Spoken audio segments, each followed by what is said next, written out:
Once upon a time, under a wide blue sky and on a playground covered with light brown soil, there stood a small school on the edge of a busy town. Every morning, before the school bell rang and before students arrived, one man was already there. His name was Uncle Thomas. Uncle Thomas was the school guard, the chowkidar. He was nearly 60 years old, with wrinkled hands and tired eyes that had seen many years of hard work. His hair had turned gray, and his uniform, though always neat, was faded with time. He carried an old wooden stick and stood near the iron gate as if guarding not just a school, but hundreds of dreams inside it.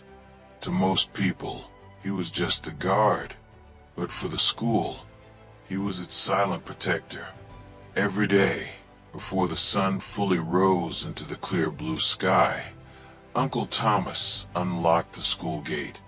His shoes pressed gently into the light brown soil as he walked around the campus. He checked classrooms, corridors, washrooms, and the playground. Birds flew overhead, and a soft breeze carried dust across the ground. He silently prayed for the safety of every child who would enter the school that day. Years passed. Students came and left. Teachers were transferred. Buildings were repaired and painted again and again.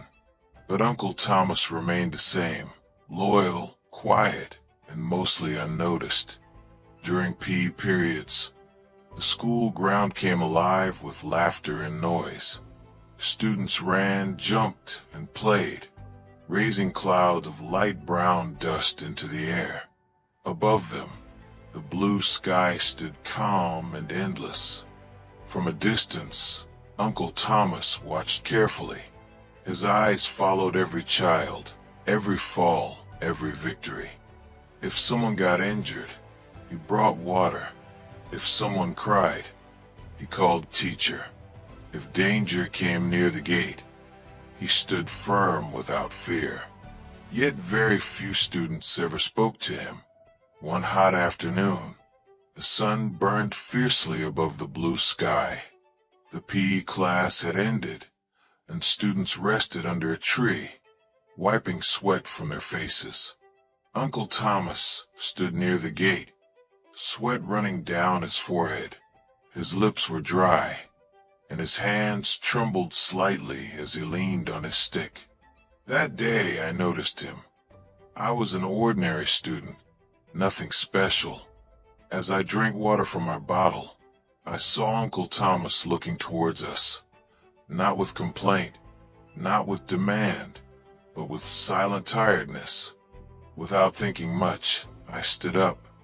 I walked across the warm light brown soil towards him. The ground felt unusually quiet with every step. I held out my water bottle and said softly, "Uncle, please have some water." For a moment, Uncle Thomas froze. Surprise filled his eyes. His hands hesitated, as if he was unsure whether he deserved such kindness. Slowly, he accepted the bottle. "Thank you, my child," he said in a trembling voice. He drank slowly, carefully. When he returned the bottle, a gentle smile appeared on his face, a smile full of dignity and gratitude. It was not just a smile of relief, but a smile of being respected. That moment lasted only a few seconds, but its impact was much bigger than anyone could imagine. From that day onwards, something changed. Uncle Thomas began greeting me every morning with warmth. He asked about my studies and my health. Slowly, other students started noticing him too. Some began greeting him politely. Others offered him water or shade during hot days. Teachers also started treating him with more respect. The man who once stood unnoticed at the gate slowly became an important part of the school. But life always tests kindness. One evening, dark clouds covered the blue sky, and strong winds blew dust across the light brown ground. School ended early because of bad weather. As students hurried out, Uncle Thomas slipped near the gate and fell hard onto the ground. His stick rolled away, and pain shot through his leg. Most people had already left. Only a few students, including me, saw him fall. We rushed towards him. Teachers were called. Uncle Thomas tried to stand, but he could not. His face turned pale, and his eyes were filled with fear, not just of pain, but of being left alone. He was taken to the hospital. For several days, the school gate felt empty. The light brown soil near the entrance remained untouched. The blue sky was the same, but the school felt incomplete. When we visited him at the hospital, Uncle Thomas lay on a small bed near the window. Sunlight entered softly, and outside, the sky was blue once again.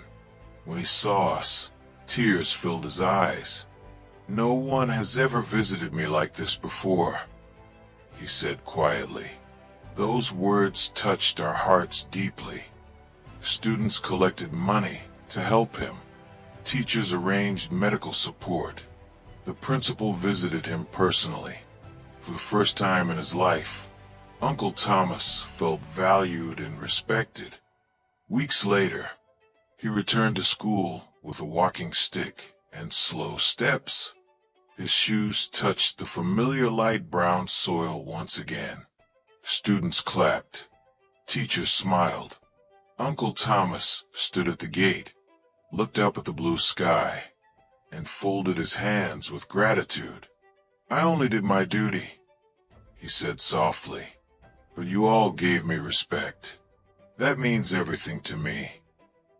Years later, on my last day at school, I stood near the gate one final time. Uncle Thomas was older now, weaker, but his eyes still carried kindness. He held my hand and said, "My child, your small gesture changed my life." As I walked away, I looked back one last time. The ground was still light brown. The sky was still blue. But I was not the same. I had learned that kindness does not need money, strength, or power. Sometimes all it needs is a small gesture, a glass of water, a few kind words, or simple respect. And that small gesture can truly create a big impact. Moral: a small act of kindness can change lives forever.